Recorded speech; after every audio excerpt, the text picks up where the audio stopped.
The following is a production of Neural Network Media and is completely AI generated. It is intended for entertainment and educational purposes only. I'm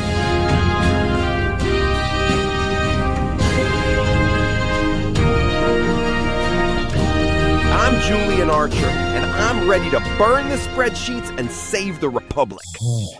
And I'm John Steele, currently wondering if Mitch the Goat has a better grasp of constitutional law than the Supreme Court. You're listening to Mary Kane, and I've got enough caffeine in me to power a small city in the Rust Belt. Maya Thorne here, reporting live from the literal brink of the collapse. We've got a solid, fascinating show today, folks. We are unpacking a busy news day because the Democratic Party is finally finding its teeth. We're still reeling from yesterday's talk about those digital dragnets, that geofencing case, and the absolute horror of the emotional disturbance pipeline for our kids. But today, we've got some developments that might actually make you want to keep fighting. Or at least make you want to scream into a pillow. Look, let's start with a win, or at least the beginning of a fight. Maryland is finally stepping up against the digital pickpockets. So Maryland is set to be the first state in the country to tell these grocery giants they can't use your own personal data to shake you down at the checkout line. Governor Wes Moore is expected to sign the Protection from Predatory Pricing Act. And look, it's about time we address surveillance pricing. Right. No, literally. It's not just dynamic pricing, the Uber surge in a rainstorm. This is bespoke. They're using your browsing history, your location, even the type of phone in your pocket to decide if you can afford that extra 5% on the milk. Wait, so if the algorithm thinks I'm a high-value target because I'm looking at, organic goat feed, it charges me more for a loaf of bread? Bet. It's giving like Black Mirror in the frozen food aisle. Like, if you're holding an iPhone 16 and your zip code slaps, you're in your overpay era. It is absurd. It's the commodification of our very identities, I'm telling you. According to Gizmodo, Walmart is rolling out these electronic shelf labels, ESLs, nationwide by next year so they can flip the price in a millisecond. Exactly. They're trying to squeeze every last cent out of the working class by calculating their willingness to pay in real time.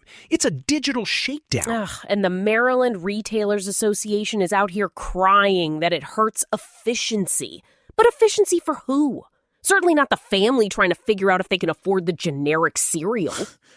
Efficiency for the shareholders' third vacation home, Mary. That's the only metric that matters in the industrial revolution of spying. High-key, the bill is a vibe, but advocates are already saying it's mid because it only covers groceries. Like, I still have to worry about surveillance pricing when I'm buying a new pair of boots. We're clearing the brush, Maya. You gotta start with the essentials, and the essentials are being held hostage by algorithms.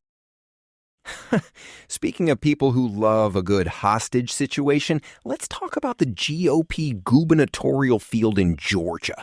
Specifically, the billionaire outsider, Rick Jackson. Oh, God. The founder of Jackson Healthcare. He literally descended in a glass elevator at his headquarters to announce his campaign. It's the Trump escalation bit, but with a more expensive tailor. And I'm telling you, the hypocrisy is dazzling.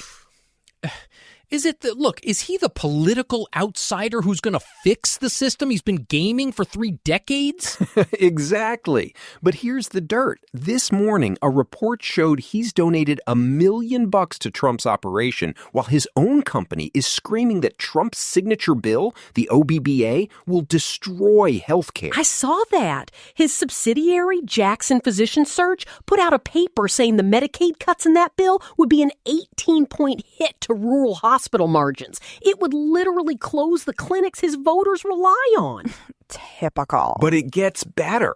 Jackson was caught on tape at a meet and greet in Thomasville, admitting the bill is great for him personally because of the tax cuts. He's literally bragging about his wealth growing, while his analysts say his neighbors will lose their doctors. It's the parasitic nature of the modern GOP. He's counting the gold he's stripping off the walls of the state's healthcare system. It's performative masturbation on a billionaire scale. Are you kidding me with this guy? I'll make $1 billion, you lose your clinic, but hey, look at my shiny elevator.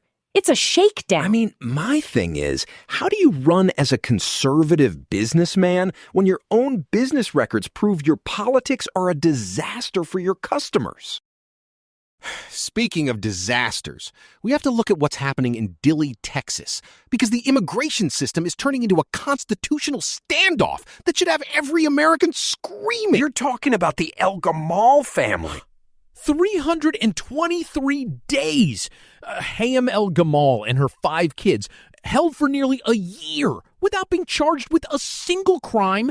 They were basically hostages because of her estranged husband's legal issues. No, literally. It's collective punishment era. It's so dark. A federal judge, Judge Fred Byrie, ordered their release because it was a blatant violation of due process. So they get out, they think they're free, they go to an ICE check-in on the 25th as required, and they're re-arrested on the spot. It is an abdication of the rule of law. According to the Texas Tribune, the administration tried to rush them onto a deportation flight to Egypt in direct violation of the court's order. They tried to ghost a federal judge. High-key illegal. Hayam is in the hospital with fluid around her heart. The kids are being fed rotting food, and the government is calling this nice. The Northwest Improved Community Engagement rebrand? You put a community sticker on a cage and you think people won't notice the bars? It's the plumbing of hate. They're just moving bodies through a broken system because it polls well with the base. If the executive branch can just ignore a judicial order and throw a sick mother back into a cell, then we are in a performative regression of democracy. Can we pivot to a win for a second? Because NYC is in its socialist equity era, and the data Zoran Mamdani just dropped is absolutely legendary. Oh, tell me. The racial equity plan? Mamdani is the first socialist mayor, and he's not playing. He just proved that 62% of New Yorkers can't afford to live. Literally, the true cost of living is a $35,000 deficit for the average family. 35,000? How is anyone still in the city? That's not a cost of living. That's a cost of slowly dying. Bet. White households have a median net worth of $276,000. Black households are at $18,000. It's 15 times higher. He's got a plan for 45 agencies to actually bridge that gap with measurable goals. And of course, the DOJ is already aghast. They're calling the equity plan illegal because it uses race-conscious metrics. Look, here's the deal. They want the inequality to be the law of the land. Precisely. The GOP view of equality is that everyone should have the same chance to be exploited by a billionaire in a glass elevator. Mamdani is building a firewall for freedom in Queens, and I love every second of it. It's the union way, Maya. You track the numbers and you hold the line. And right now, the city is the only place holding the line for the working class. Speaking of holding the line, before we move on, I have to say something about the people behind this show. Look, independent media like this doesn't just manifest out of the ether. It takes real human work to build the infrastructure. We are 100% here because of the vision and the grind of our creator, Eric Christensen at Neural Network Media. He's the real deal. He's not a media conglomerate. He's a builder who poured his own resources and time into creating this platform so we could have these conversations. If you value independent voices over corporate algorithms, please like, subscribe, and consider visiting our new Patreon at patreon.com/neural network media to support this work. It's an act of solidarity that keeps the lights on and the servers running. And it keeps Mitch the GOAT in the lifestyle he's become accustomed to, which involves a lot of premium oats and judge-free zoning. Don't let John fool you. The Patreon is what keeps us from being silenced by the digital snake oil merchants.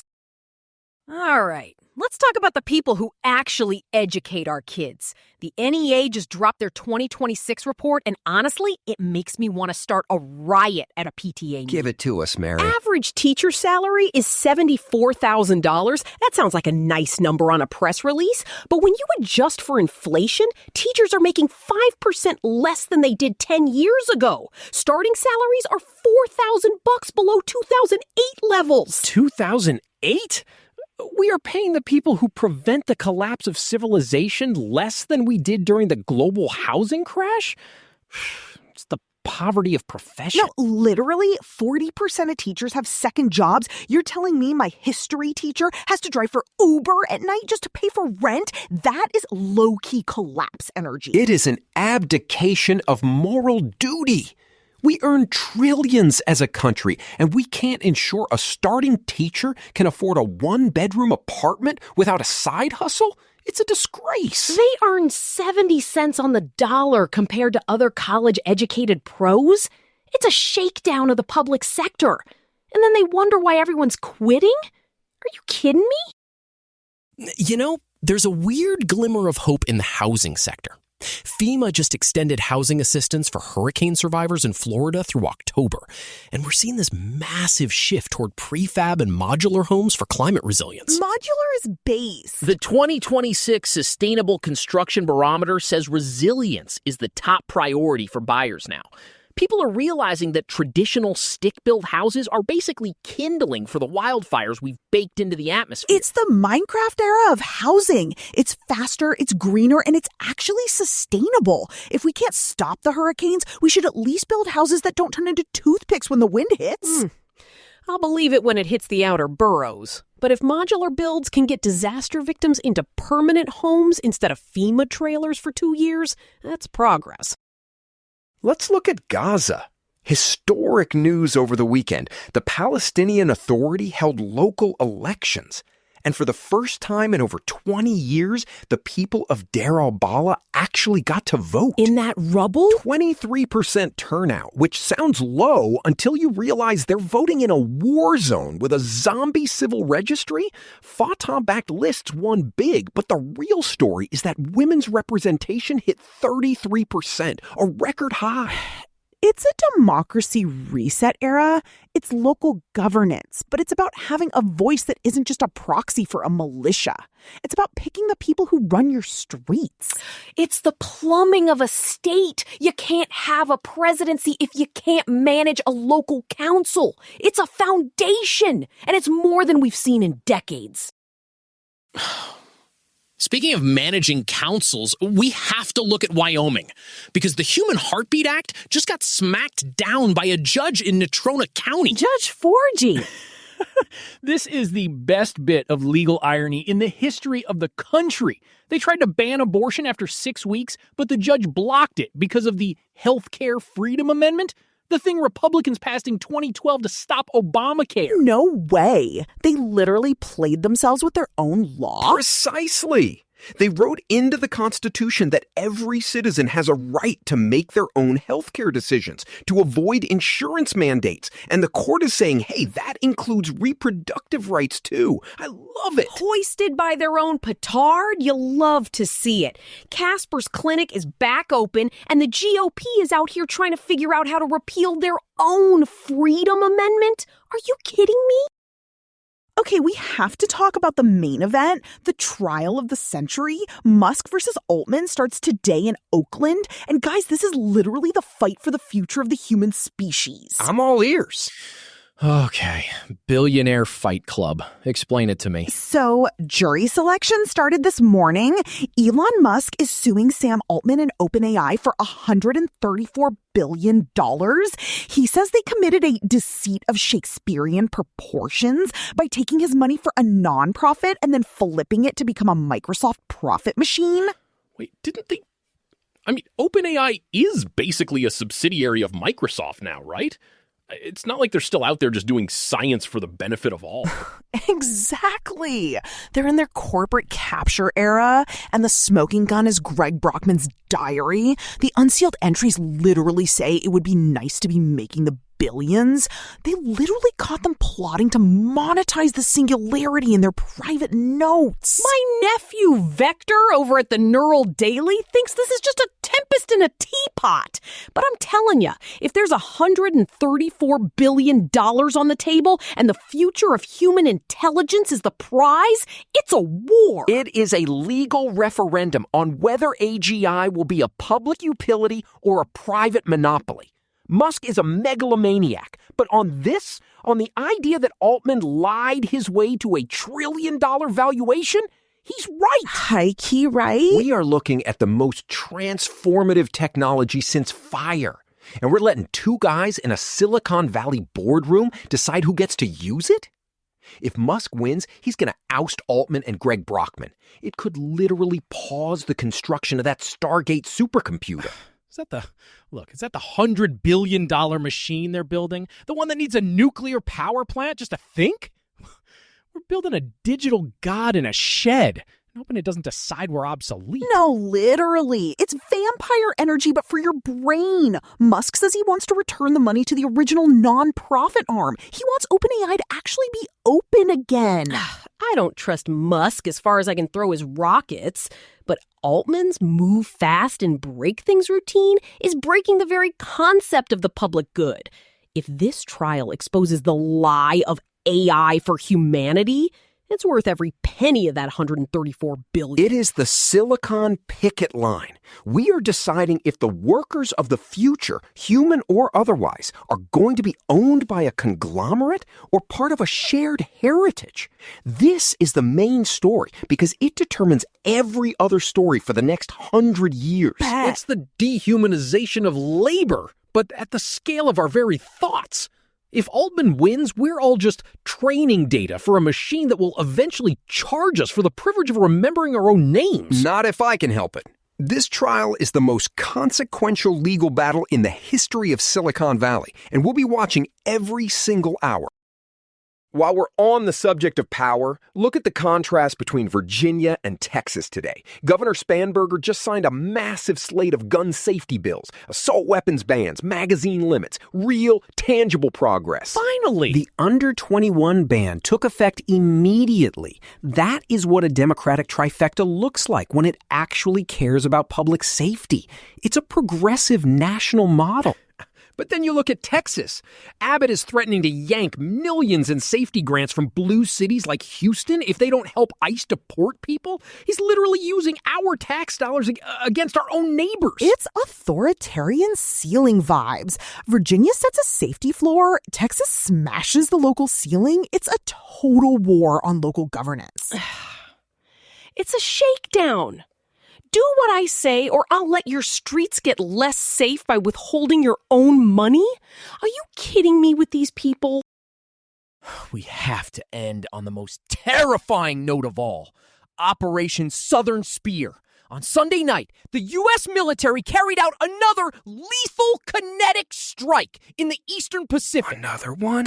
3 more people dead? Pentagon calls them narco-traffickers. But Julian, they haven't released a single cargo manifest. No drug seizures, no identities. Just a video of a boat being engulfed in an explosion. No, literally, it's the militarization of the global war on drugs era. We've moved from law and order to execute and explode. 186 deaths since September. We are carrying out extrajudicial executions on the high seas without a single shred of public evidence. It is a performative regression of our morality. I saw the footage on X. It's a go-fast boat becoming a fireball. No trial, no jury, just a projectile from a drone. Where's the soul of the nation now? It's the war on reality. If you call them designated terrorist organizations, you can kill them without a warrant. It's a disgrace. It's a blood-soaked disgrace. We have to keep shouting, folks, from the teachers in our classrooms to the families in Dilley to the sailors being blown up in the Pacific. This is the fight. Stay ratioed, stay loud, and don't let them unsubscribe you from the truth. Keep your pens ready. We're just getting started. See you tomorrow. The world's still here. Keep the faith and keep fighting. This is the Neural